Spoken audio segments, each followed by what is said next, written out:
confusion and chaos. Pretty short video.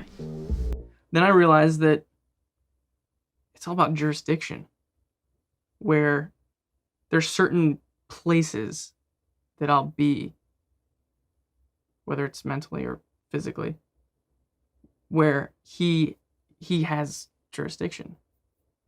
And if I can try to leave those places, if I can try to stay away from those places, then he starts to lose a little more of a grip and control of me. And that's what Trench was. Now, throughout this era's interviews, we've all heard Tyler utter the phrase, "You can travel in your brain," more than once. But some of us may not know that that idea has been around for quite some time. Like, here's a shitty picture of Tyler saying those words in Alt-Press 2014. And given what the cover of self-titled just, looks like, we can probably assume quite a bit longer than that. So, you can travel in your brain. Why am I telling you this? Because I think that's what the Judge is about, and in turn, what the Judge's lights are about. Now, I don't really get this whole song, and I've never met anyone who does, so if you are that guy, let me know. So we're only going to touch on a few parts of it. The parts related to confusion. Okay, right off the bat, very first line, when the leader of the bad guys sang "something soft and soaked in pain." Right from the very beginning, we're set up to feel sympathy where we don't expect to feel sympathy. He's the leader of the bad guys, but we're acknowledging his pain. Is there a chance we're seeing him as bad when he's actually just hurt? A couple lines down, he must have forgot to close his door as he cranked out those dismal chords, and his four walls declared him insane. The leader of the bad guys is both able to make mistakes or be forgetful, and also vulnerable. His own walls are calling him crazy. Next verse. 3 lights are lit, but the 4th one's out. I can tell because it's a bit darker than the last night's bout. Something isn't quite right.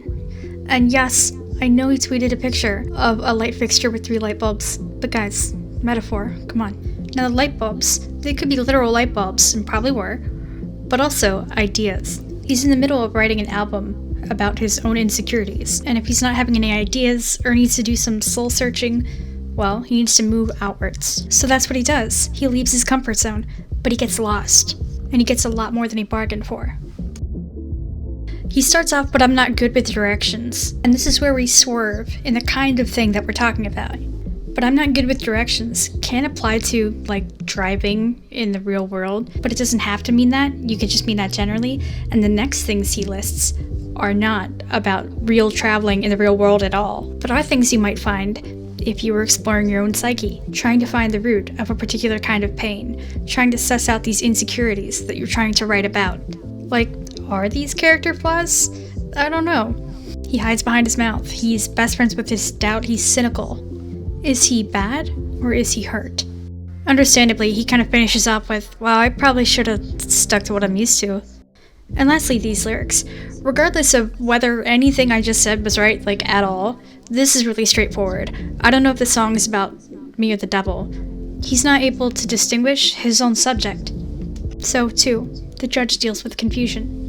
So if you're watching this, you already know that I'm obsessed with lights, and that's all I make videos about. So here we are. The confusion that I'm talking about is reflected in the lights.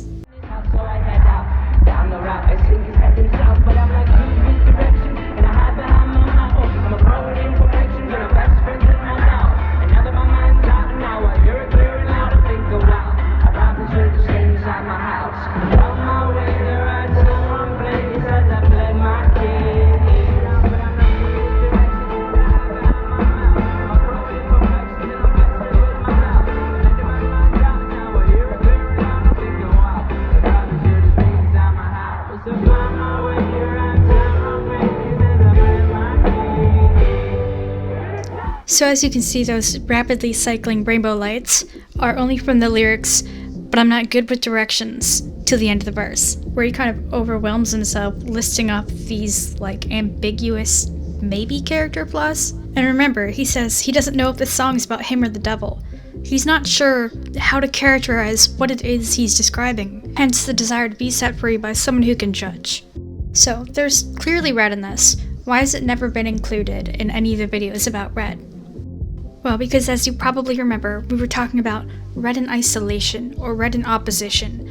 We're giving a characteristic to a certain line or image by associating it with red. Mixing in red with a bunch of other colors for an equal amount of time is the opposite of distinguishing something. It's muddying the waters. It's the presence of all options, confusion, chaos. It's literally conveying that the thing that's being said defies characterization. Don't worry though, by the end of ERS, there's only one single flash of rainbow left. Presumably this problem got better over time, and of course by 2018, in the Bandito era, it loses all rainbow entirely. Nothing to see here? Just chill judge colors? 3. Rainbow can plausibly represent chaos and confusion, or at least a lack of clarity for obvious reasons. So there's one other really appropriate place that we see this, which is on the bridge in Nico. And this is a battle. We start with violet and red, and then yellow and this pale violet kind of battle back and forth. Then yellow and red go a few more rounds. It's a whole mess.